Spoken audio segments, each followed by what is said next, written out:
Welcome to Get Motivated with Donato Parisi, a show designed to reach you where you are, focusing on the fact that you can be anything you want and desire.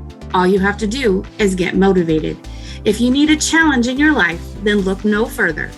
Get Motivated with Donato begins now. Hey everyone, welcome back to Get Motivated with Donato. I'm Donato, your host. And today we've got a special guest. I want to introduce this person as a good friend, almost like a kid sister. And we give each other a hard time.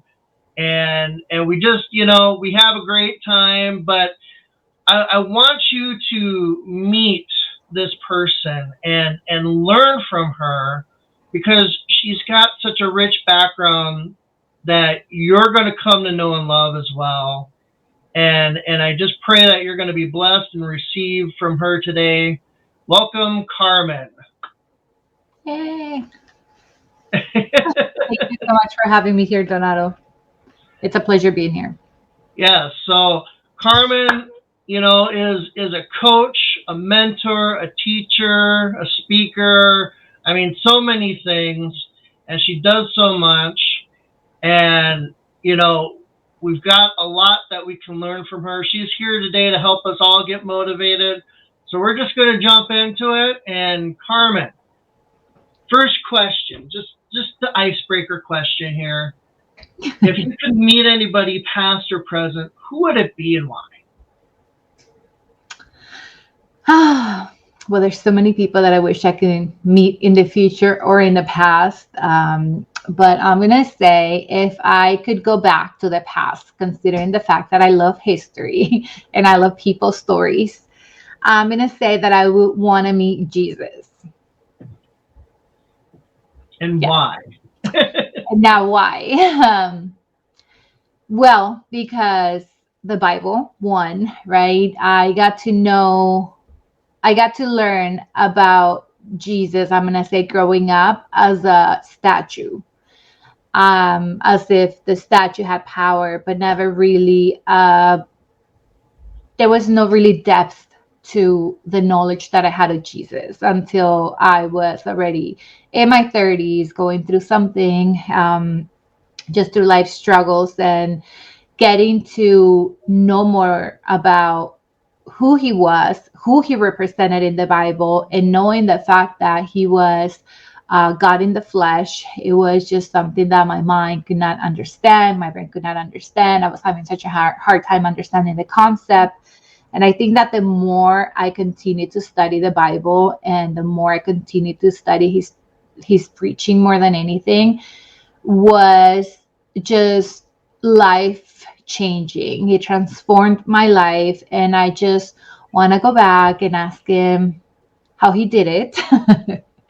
And I want to shake his hand and tell him thank you. Thank you for everything he did back then, that it impacts my life till today. So thank you. That was a good question. That's awesome. I mean, how incredible would it be to just sit at the feet of Jesus, right? I mean, there's nothing like that. I've thought that same type of thing too, and how amazing that would be, just to hear him preach to the multitudes, and just all of those, different miracles, witnessing that and stuff, and seeing that power. But it is still alive today and living in each one of us if we choose it, right? Which is kind of what you were saying. So, this show is called Get Motivated. And I guess, one of my taglines for this is, kind of like get up off the couch, right? We need to get out there, get motivated, do something with ourselves and inspire others, right? So from your perspective, what does get motivated mean? I mean, get motivated. It's like, I think that a lot of people wait until they feel motivated, right? Until I'm not going to do it because I don't feel motivated. But it's not about feeling. It's about getting up, about doing it for yourself so that you can get motivated. And it reminds me of a little part of what Earl Nightingale says in one of his books, The Stranger's Secret. And he says, like, how silly, I'm paraphrasing, but he says how silly it is that there was this man in front of the fire, and he's like, okay, well, give me heat and then I'll light up the wood, right? Or something like that. And it's like, it's the same thing like for you when you get motivated, right? Like you can't say, well, let me get motivated and then let me do the work. No, like you have to do the work first so that you can get motivated. You know, it's kind of like you got to put in the energy so you can get more energy out of it. So that's kind of like what it means to me. Oh, that's cool. That's kind of like what the Bible says, faith without works is dead almost. Same thing, right? Yeah, it is true. It's like you got to put in the work before anything on anything that you do. It's like, otherwise it's not going to happen. So, Carmen, you were in the book with me. Woohoo! The Greatness in You book. Yeah. And you know, your chapter in here is pretty awesome. I encourage everyone to get this Greatness in You book that we were in together and read Carmen's chapter especially. Your title, interestingly enough, I think is your birth year, right? 1983.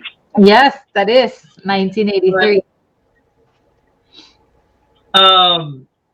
You know, again, you have such like great testimony in this book, and your like opening line, like the top of the book, I just love. It says, "We all have greatness in us, but unfortunately, we waste so much time admiring and wanting the greatness of others." Mm-hmm. So, I mean, that's so true, right? We look at all these people out there. You know, we look up to these celebrities or these sports players or whatever, and we want that greatness, right, for ourselves. But tell us what all that means to you and what you kind of meant by that, and, you know, to give us some motivation. Yeah. So, I mean, first, working in that book was such a therapeutic thing for me, you know, getting in touch with my past, with my emotions, and kind of like in a way reliving certain parts of my life that I think that not that I wasn't ready to live, but I mean to relive, but it's sometimes that you work on certain things and you kind of leave it in the back burner, right? So in that chapter of the book, I explained pretty much what happened to me since 1983, right? And so most of my life, not most of my life, for the first 30 years of my life, give or take, I was trying to find that breakthrough. I was trying to find that place in my life where I could say like, oh my gosh, I am successful. Oh my gosh. So then I think that you kind of like, especially the culture where I grew up, I'm Mexican, and in Mexico, they pretty much want you to be 16 so you can get married to somebody that has a good job and you can leave the house, right? It's like the mentality that I almost grew up in. So I think that I spent in my subconscious mind daydreaming of that breakthrough, following that breakthrough, thinking of that prince, right, that's gonna come and save me. And then you get a little older. I came to the United States, and it was looking at what everybody else has and looking at how, or thinking of how I can get there. How is it that my friend has these privileges and I don't? How is it that so and so in such like small or short period of time made it this far and I haven't? And I think that writing this book, before I even thought or wrote the line, I said there was like an aha moment where I thought my whole life I spent, you know, like looking at somebody else's greener pastures, not knowing that the greener pastures, I was standing on them, you know, that I was just not watering them. I was just not honing on my skills, or it just didn't have the belief. So yeah, so I think that it was inspired by that. You know, it was almost kind of like, you know, how when you play like a movie backwards, it was just through that and noticing like those little points where I'm like, oh my gosh, I remember focusing on so and so. Oh my God, I remember at this point in my life focusing on this person. And next thing you know, I'm like, seriously, this whole time I had greatness within me and I didn't even realize that, So yeah, so it came from there. That's awesome. Yeah, and you got pretty real in this chapter of yours with all of that background in your life, and one of the things that was interesting, and you just kind of touched on it a little bit, which I don't know if it comes out quite, but knowing you as well as I do, I really picked it out of there, and it's one of your talents that you picked up from your youth. Okay, was writing. And it became an outlet for you, and you used it back then as a tool, or even now using it as a tool, and now that tool is able to help us help others, in our lives to get motivated, to become more, right, to become that greatness. And can you tell us more about how you take something like that talent, right, of what God's given to you, and how it came along, how it was matured, and what led you up to this point right here and now, that you're here on the podcast, giving us words of encouragement. You mean about the skills of writing? Or yeah, however it ministered to you. I mean, because you really pointed it out, like that was your retreat, Yeah. and Yeah. I just want people to like see those kinds of things in themselves, right? And learn from your experience. Yeah. So I think that just our bodies and the way that we are created is just so amazing. Growing up, there were very few things that would keep me, or that my body, my mind, Jesus, whatever you want to call it, would give me as a coping mechanism. And one of those things was daydreaming. I was such a daydreamer. And I used to imagine my life being like this and like that, etc. But one of the other things that I used was my writing skills, because growing up again in that culture where it's like very strict and where you don't speak until you're spoken to. And I mean, a kid pretty much in the time where I grew up at home, I couldn't really ask questions. I couldn't really express my feelings. And I was very vocal since I was, little. And I had so many questions, and I still do, by the way. I'm very vocal and I still have a lot of questions. But when you're little, you need to understand the world around you. You need to understand why the things that are happening to you, and you want to understand whether it's normal or not, right? You're trying to understand your environment. And so for me, writing became such a big thing, where it was like reading poetry and writing. And somehow I related myself with a lot of poetry books, because they were just the art of the writing and just the poetic side of it, where it's like it could mean so many things, right? When you read the Bible, it almost also, it's kind of poetic, right? Because it speaks in parables, and it can apply to certain areas of your life. And even at that age, for me, reading poetry was just like, oh my gosh, like, believe it or not, my two favorite books was reading because I didn't know the Bible then. It was reading a dictionary and reading a poetry book, because sometimes there were words that I would not understand.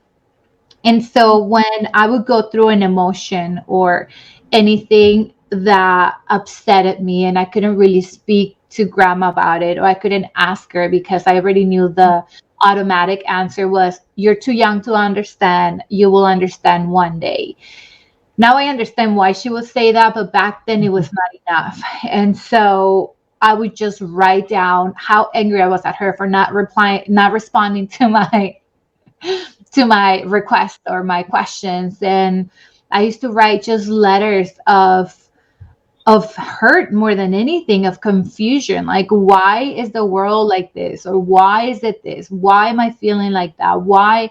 And now, of course, like now when I look back, I'm like, okay, well, I was going through hormonal changes at such young age, or it was kind of like the byproduct of a traumatic thing that happened before, or right. But back then I didn't understand it. And so I think that just writing became my thing, where it was just so easy for me to express myself, let it out, not knowing that I was actually giving myself like writing therapy, you know?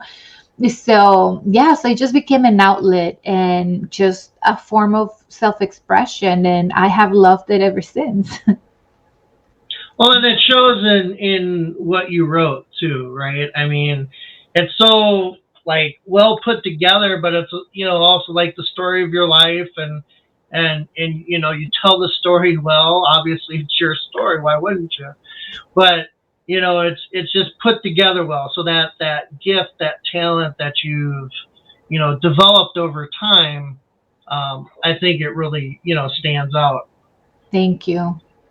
So, did you want to share anything like a poem with that? Sure. Oh my gosh. Yeah, absolutely.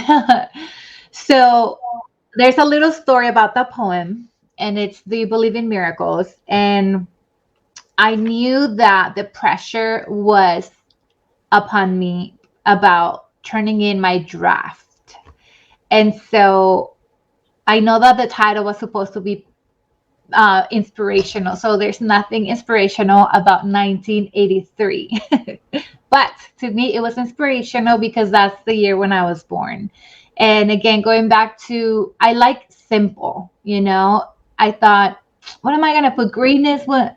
No, it has to be just something simple and clean, 1983. And that was the only thing that I called it.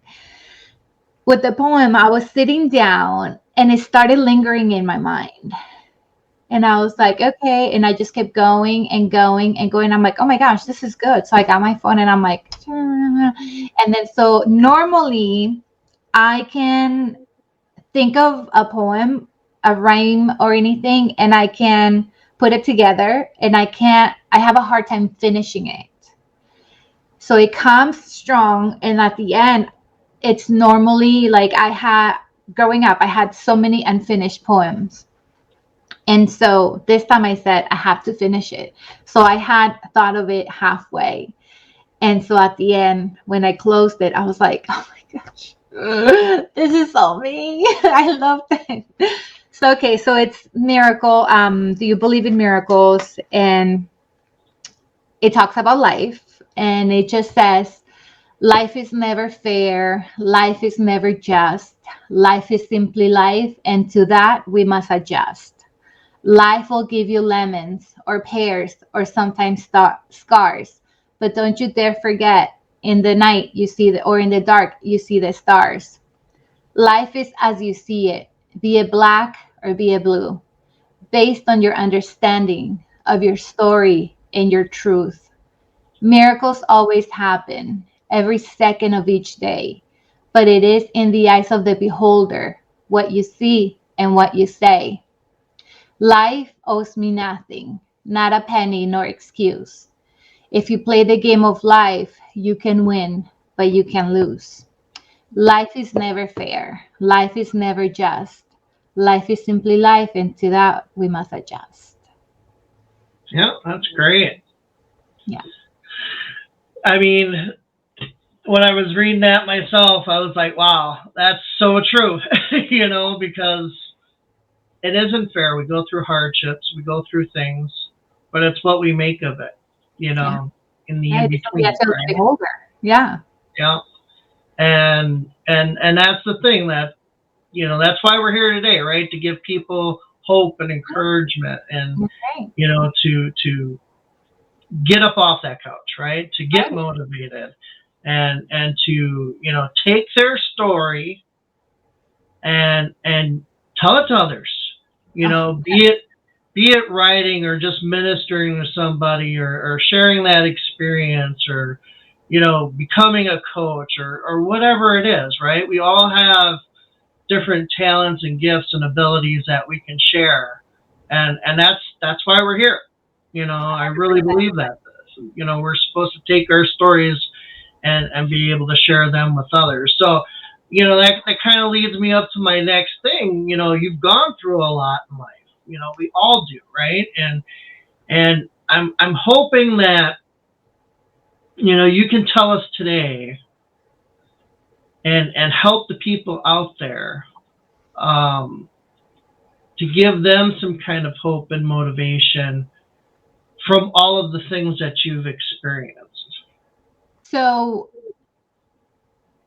without a test, there's no testimony. Without a mess, there's no message, And I think that that's pretty much what I want everybody to understand, that things happen to all of us, and they're going to happen to our kids. And I'm a parent myself. A lot of the times I try to do as much as I can to protect my child, from that bully in school, to protect my child from that friend who's being mean, but it's part of their journey, and I think that everything that happened to me, it happened for me, even though like in the very beginning, it didn't seem that way, even now, like, even though that I have been already in this journey of self-development and becoming better every day, I still have my challenges. I still have like those days where I hit a brick wall and I'm like, what am I doing? What's happening? Why is this not working? What's happening with my kids, right? What's happening with my older daughter?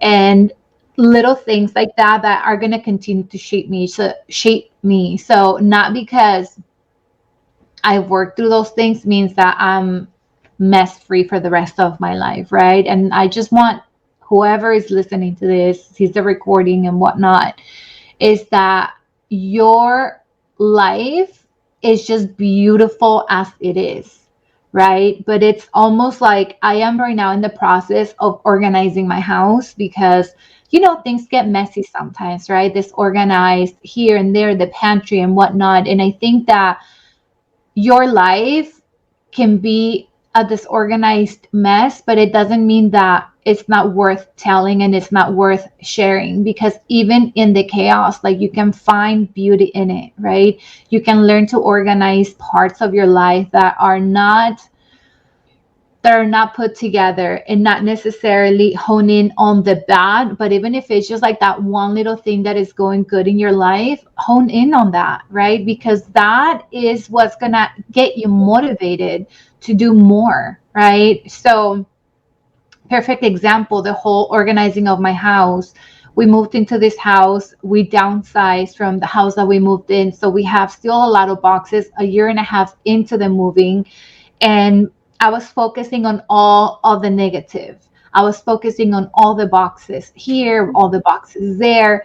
And I said, I'm going to start with one place. And I started with one bathroom. And that bathroom looked good. It made me feel good. I said, okay, this morning I started with the kitchen. Like, I woke up super early and I started organizing parts, right? And that's exactly the same analogy for life. Like, you have to start with one little area of your life and hold on to it, right? Because you're working through it, and that's what's going to give you the strength to do more and more and more. Now, I don't know what anyone is facing, right? Like I said, everyone's going through something, went through something, or heading to something.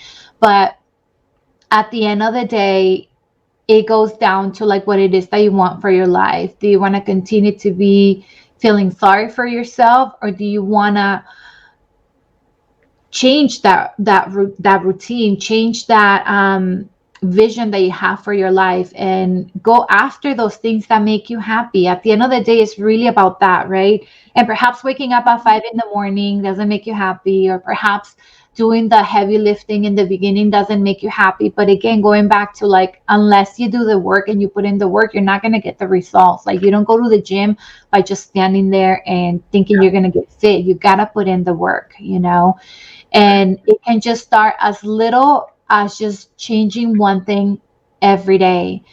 And I think it's going to be like a ripple effect, because that thing is going to lead to something bigger and bigger and bigger. Next thing you know, you're going to feel so much better about yourself. Then you're going to look back and you're going to look at your story and say, like, oh my gosh, my story is so amazing. When before you used to think like, oh my gosh, there's no value in my story. And I just believe that everybody's story is worth sharing with the world, because there's like 8 billion people in the planet. Your story is going to motivate at least that one person. And I think that that one life that you can change is worth everything, you know? So yeah, thank you for letting me share. It is. No, totally. I mean, I like what you said in the beginning, especially. I've heard the first part of it. We have, you can't have a testimony without having tests, right? Mm-hmm. I like the next one. I don't think I heard that one before. You can't have a message without a mess. Yeah. And that's just so true, right? Yeah. We all have the stuff that we go through in life, but I like what you said, and I don't know if anybody else caught it, but it was really profound. Instead of things happening to you, you said they happen for you. Yeah. And it's like, wow, what an interesting way of looking at things, right? It just shows like you've got a different mindset about stuff. A lot of things happen to us. Right. We don't see, know, or understand why they're happening for us. But you saw that and you see that. And that's, I mean, right there is something for us to just kind of take a different perspective on, right? Have a different look and a point of view on. And that's interesting because it leads into a part of what you talked about in your book, actually, because you were talking about our subconscious mind and how it can actually lead us down the wrong path. And so I want you to tell us more about our subconscious mind and the way of us thinking and why we think the way we do, or maybe we don't realize, right? Because again, it's leading us down the wrong path. We don't understand what's going on with our subconscious minds. Yeah. Oh my gosh, that's like such a big loaded question, right? Because there's just so much about the subconscious mind. I think that many times, at least in my life, I will see a person in the mirror, right? My reflection in the mirror, and I would just think that was it, right? I didn't understand why. I mean, I just didn't have a relationship with that person in the mirror, put it this way. I will see the reflection as just that person. I know that's me and that's it, right? But I think that as I continue my journey of trial and error, and I'm going to say trial and error because I would try something, everything that could have gone wrong, I did it. I talk about it a little bit in the book, where just every choice I made was 95% of the time wrong because of the image that I had of myself. I grew up thinking that I was troubled, that I was bad, that I was this, that I was that. And so I did more of those things. And in 2012, I was thinking of ending my life because I said, everything I touch breaks,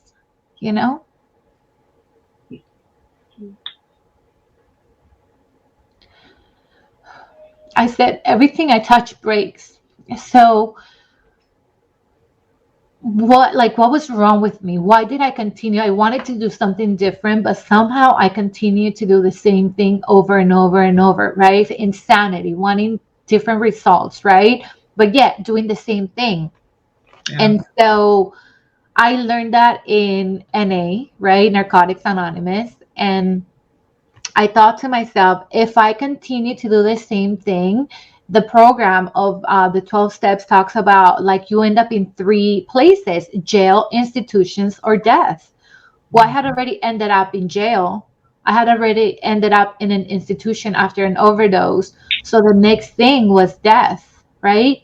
And I didn't want to go that route, but I just couldn't understand why I continued to make the same mistakes. And so I'm going to say that it was in 2012 that I started to go to church. And that's when everything began to change, right? To transform faster, because I was already I feel like almost in a journey. But in 2012, it became more apparent. Like I almost had like a map to get me there. And so, sorry that it went so deep.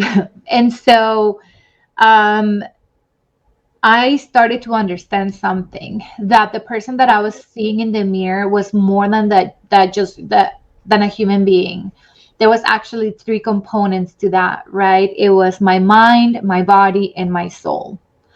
And they were not working together. They were not working in balance. I was not paying attention to my thoughts. I was therefore only following my feelings, and I was acting on it, right? So one thing led to the next until I landed in this program by Bob Proctor. And I understood about paradigms, and I understood about whatever you think, you feel, and your feelings make you act on it. And then so your actions reinforce more of those thoughts, right? So it's like a cycle that it never ends. And so I learned that if I change the way I think, my feelings would change. And so, although I wasn't really sold on it, I decided to give it a try. And it was obviously paradigms that, right, a multitude of habits to that I continue to change as I continue to go, doing certain things in a certain way and still feeling like nothing is going to change. But next thing you know, when I would look at the person in the mirror, I will suddenly see somebody different. I would see a human, yes, but I would want to know that person more. Like, who am I? Wow, like I've been through some stuff. Wow, how can we make it better? How can we level up? How can, right?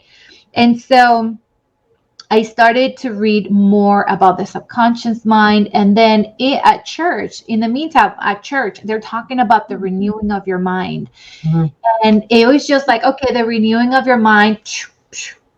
But what does it mean? There's so much depth to just that sentence. The renewing of your mind. Like when you renew something, let's say that your policy expires, your insurance policy expires. When you renew your policy, you don't just renew it halfway, right? You don't just say like, oh, I'm going to renew my policy, but I'm just going to pay half, or I'm just going to pay 90%. No, like when you're going to renew something, in order for you to have full coverage, you have to pay the whole thing for the next, however it is, right?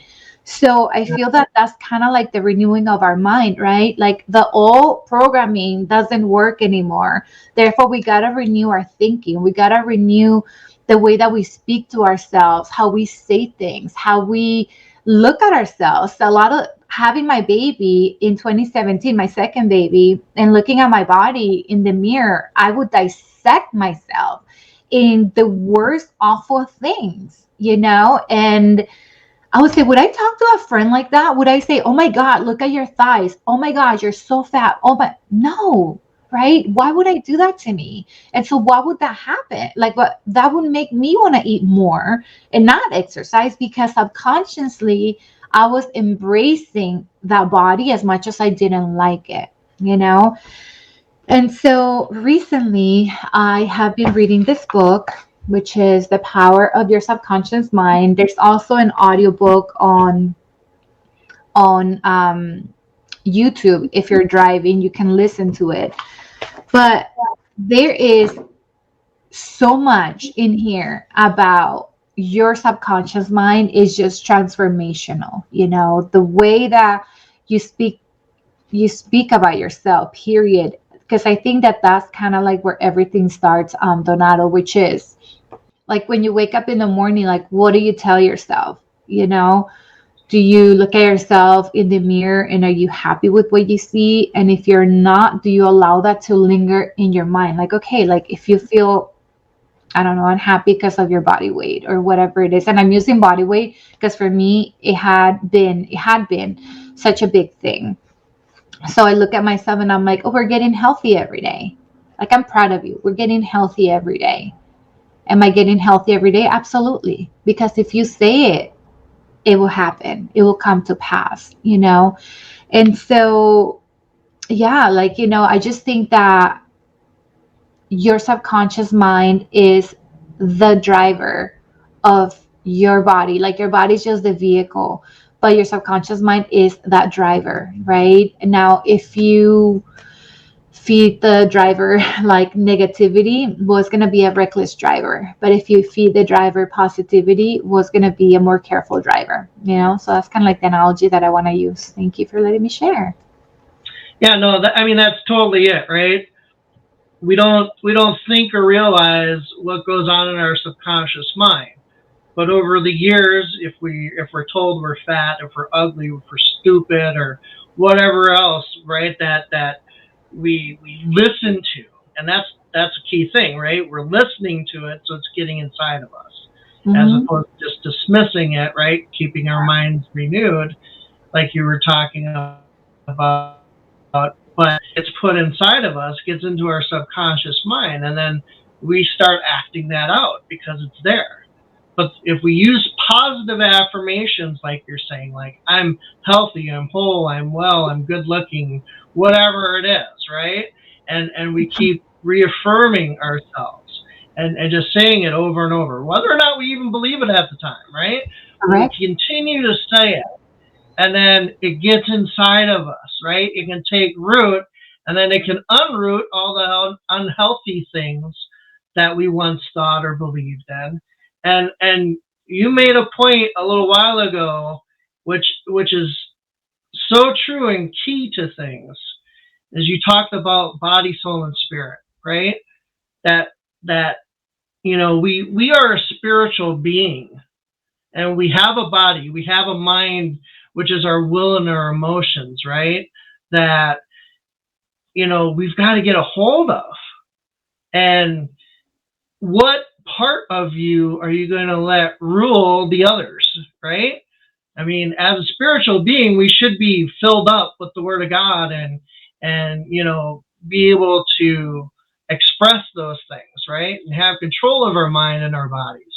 But a lot of times we think of the outwardly body, and that's who we are, or the inwardly mind, and all of those things that we go through, and they make us who we are, but how are we going to take control of that? And you summed it up great with our subconscious and how we do those things, because it's just so important that we think better, right?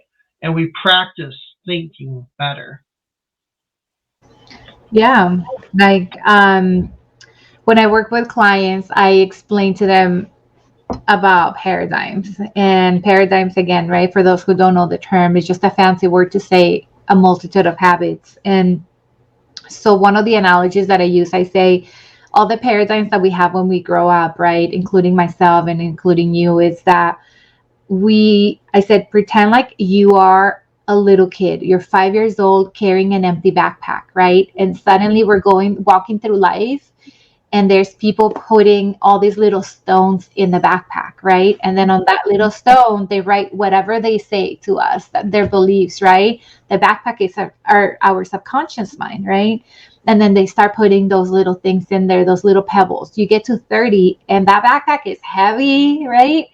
And it doesn't let you walk the way you want to walk because there's just so much weight in there.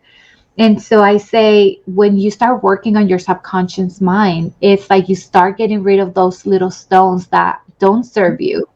They're not yours. You allowed it because you didn't know better. But the crazy thing is that when you're little and you have like that multitude of stones in there, right? They make you believe that it's part of you, and they allow you to go to other places that you had no business being, but it was because of that.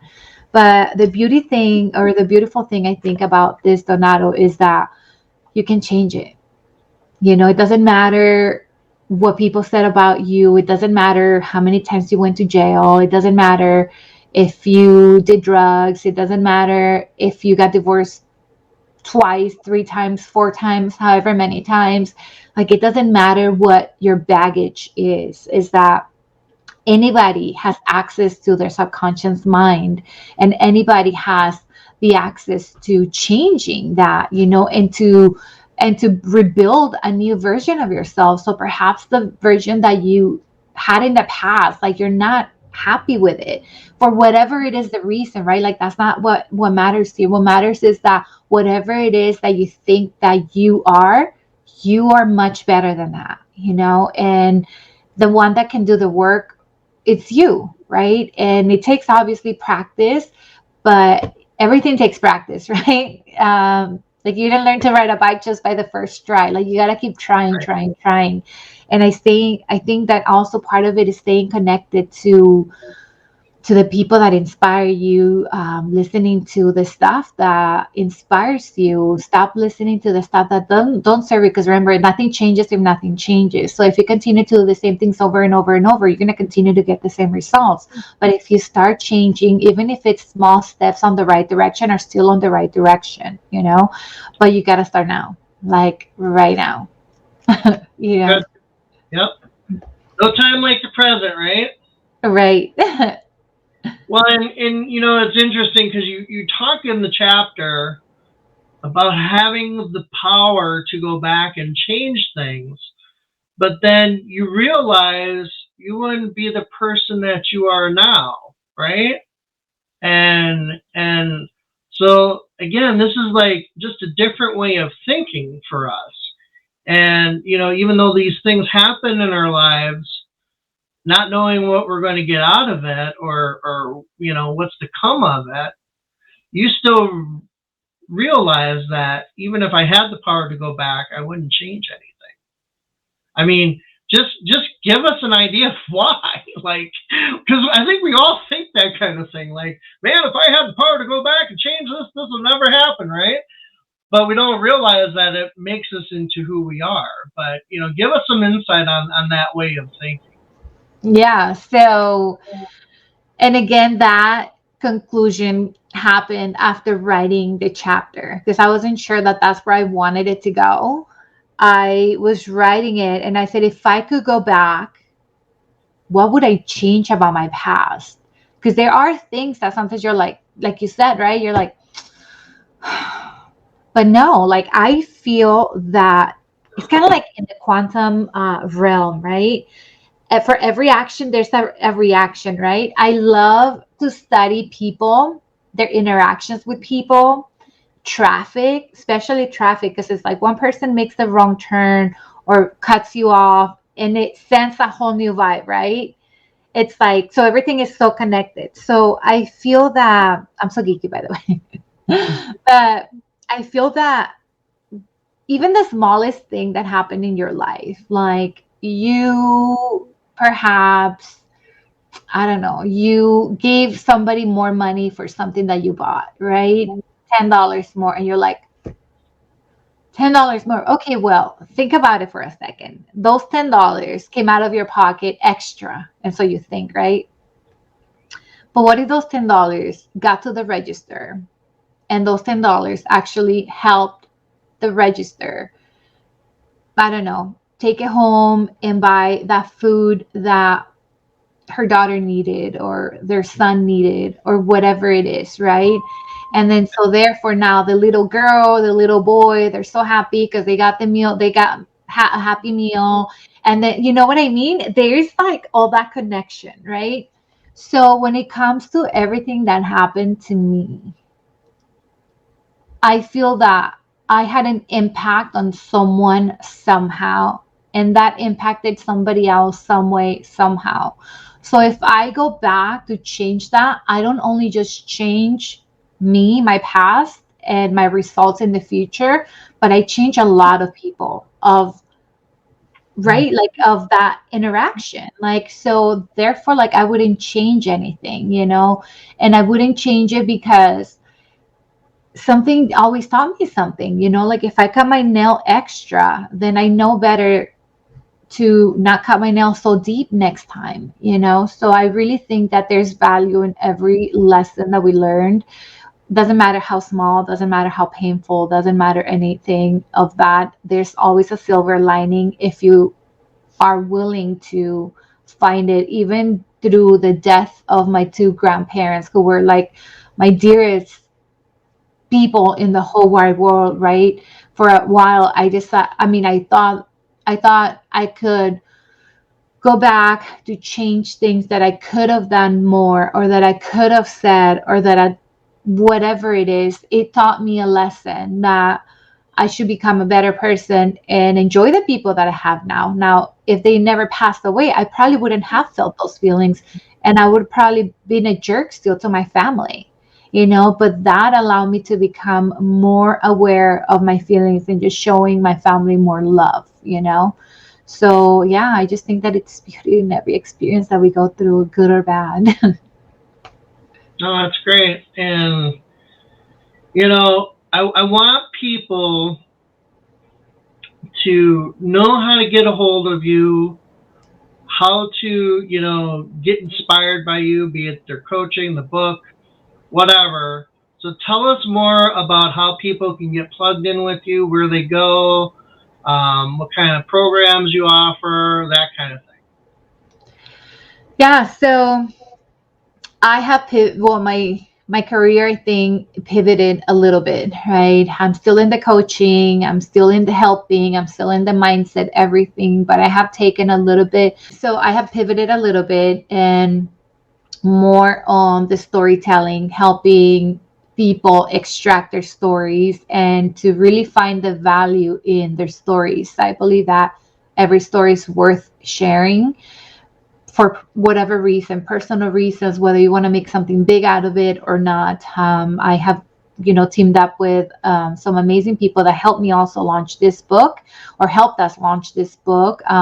And the workshop that I have, it's a free workshop, so sign up for it. It's completely free, and I teach people how to get their story out, extract it, find the strongest points, and turn it into something, right? Just giving them what I have learned before, or helping them pretty much with the whole process of how it is that you can actually publish your story. But more than anything, I think that just getting it out, just getting it out of themselves and getting to, or helping them fall in love with their story. So that's what the workshop is for. And then I also have a masterclass, and a masterclass, it actually helps my clients build their first chapter and do something with it, whether it's an anthology, or perhaps they want to continue to finish their book, or they want to get coached by, I have another person that I'm working with who will specifically coach them on certain areas to make this a best-selling book. Yeah, so I have different options, that people can work with me, but also I'm always on Clubhouse. And when I say always, like, I literally mean like almost every day on Clubhouse. Whether I am listening, I am bringing value to people, and my Clubhouse handle is at Carmen Cadena. And yeah, you get to speak to me, real life. And Instagram is another platform that I am active on Facebook, but mainly Instagram and Clubhouse. Like those two, you'll find me there for sure. And you can also find me or my website is carmenspeaks.com. And I have, some content there of what I'm working on, future projects, how you can get involved, how you can work with me. So yeah, thank you for letting me share. No, of course. And, it was great having you here. I just feel like there's so much more, and I don't want to miss anything. Is there anything else that you want to tell people to give them any more hope and encouragement and get them motivated so that they can get up off that couch, right? And tell their story and do whatever it is that they're supposed to do. I just wish that I could transpire like my feeling for the story. Every person that I meet, I ask a lot of questions, and I just want them to know that they have a story. I told someone the other day, well, if you were a baby born from a woman, you have a story, which is everybody, right? Because it doesn't matter what happened in your life, there's somebody else out there, and it doesn't have to be drastic. It could be, you could have had the most amazing life. You can still inspire someone else, and I just want to let them know that you have greatness in you. And I got that from Les Brown, because when I first heard that, I believed in, and I hope that you believe that you have greatness in you, and that if it can happen to me, it can happen to you. Especially if it happened to me, it can definitely happen for you. It can happen for anyone, to turn your life around, to go after your dreams, and to just make your time on earth worth every breath, that you take. And yeah, I believe in you. So that's all I have for you. All right. Well, thank you again, Carmen. So glad to have you here. I mean, your story is amazing. The things that you do are amazing. And, I just want to reiterate that too. Like, stuff happens to us in life, right? We all go through things, and it's all about what you make it. So if you've learned anything from Carmen today, it's just because something happens to you, it's happening for you. And I think that needs to be more of our inspiration, right? We can take the things that have happened to us in life, tell that story, get it out there, and help motivate, help encourage, help to build somebody else up from the experiences that you have faced, right? To be a guiding light for somebody, an inspiration to someone. And that's what we're here doing. That's what what Get Motivated is all about, is sharing these types of stories and to help you get up off the couch and get motivated. That's so awesome. Until next time, everyone, be blessed. Bye, everyone.